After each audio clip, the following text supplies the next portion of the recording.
Hi and welcome to Whiskey Shared. You're watching day 15 of my mystery whiskey advent calendar.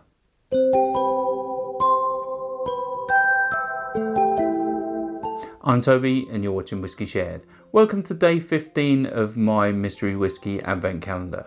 If you've seen this before and you know it works, then you can just skip straight forward to the tasting. Otherwise, the way this works is I have over 150 samples in my sample collection, and my wife has picked 24 at random. She'll put one a day into this blue Glencairn glass, and I'll nose it, I'll taste it, I'll tell you if I like it, and I'll have a stab at what I think it is. Shall we find out what I'm drinking? On to the whiskey.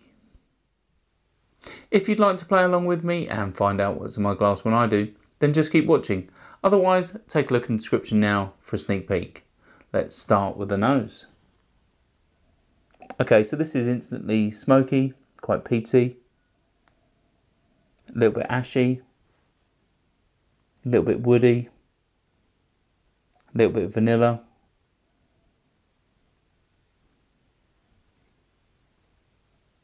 It seems quite soft on the nose in terms of ABV.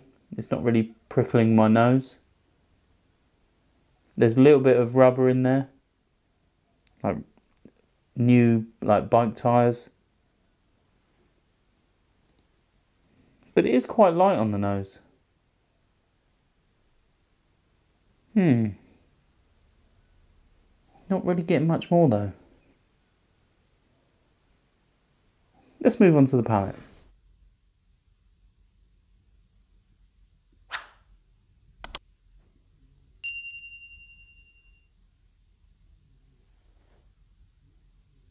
Okay, so this is incredibly light in terms of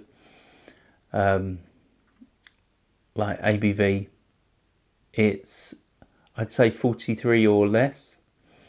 There's a nice, soft, wafty, ashy, woody smoke on the palate. And a little bit of sweetness, but not much more. This doesn't really give away much. Let's have another sip.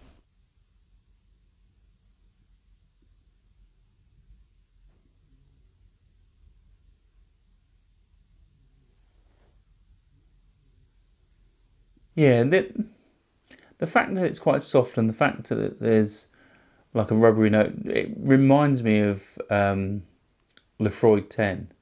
It's quite soft, it's quite smoky, but it's also low ABV and quite rubbery. It's not overly rubbery, but it is one of the distilleries that I pick up a sort of burnt rubber note on. So yeah, that's what it's reminding me of. Let's have one final sip.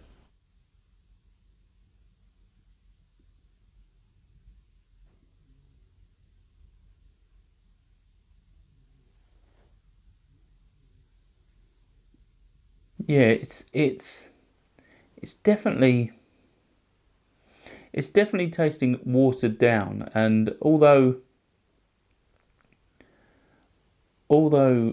Laphroaig 10 for me is slightly on the unpleasant side, I wouldn't say this is horrible, but that is what it reminds me of. It's not quite a perfect dram, it's not quite well integrated enough. It's a little bit soft and light on the palate, but that smoke and that rubber is the most dominant note, and there's not much else. So I'm going to hedge my bets on Laphroaig. Let's say it's the 10-year-old, 40% ABV, and yeah, I know it's in my sample collection, and it's one that I've managed to avoid for years somehow, especially as it's one of my least favourite whiskies I've ever tried. So yeah, I think it's that, and yeah, should we find out what's in my glass?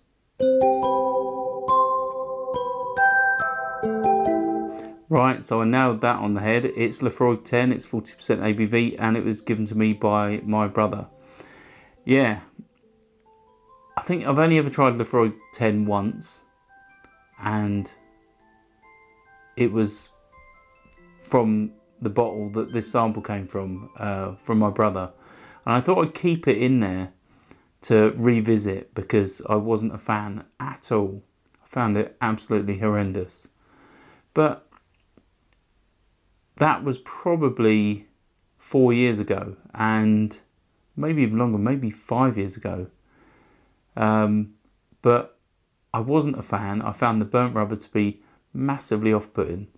And people said to me that, you know, there were several other Laphroaigs that if I didn't like that, I should try. And I have since tried other Laphroaigs and found them to be better. But I think that's because they're matured in a combination of bourbon and sherry. And I think that works well with the spirit. And although this wasn't as unpleasant as I remember it, you could definitely tell it wasn't, you know, well constructed. It just didn't gel very well. And I think, Laphroaig works really well with sherry casks, and the standard 10-year-old just isn't. Well, it's not worth a go in my opinion. And this, although it wasn't as unpleasant as I remember it, it still wasn't good enough that I thought I would revisit or buy a bottle or anything like that. So I don't think the Laphroaig 10 is for me. But I'm glad I managed to pick it out of the 150 samples I've got, because I've got quite a lot of peated whiskey in there, and this just jumped out at me as being the Laphroaig 10. So I really am glad I managed to nail that, and I'm glad it's not in my collection anymore, because it means I don't have to think about trying to drink it in future. So hopefully you found that interesting. And I'll see you again tomorrow. Swanshire. I hope you enjoyed this video. If you did, why not give it a like or a comment, and please consider subscribing for more videos like this.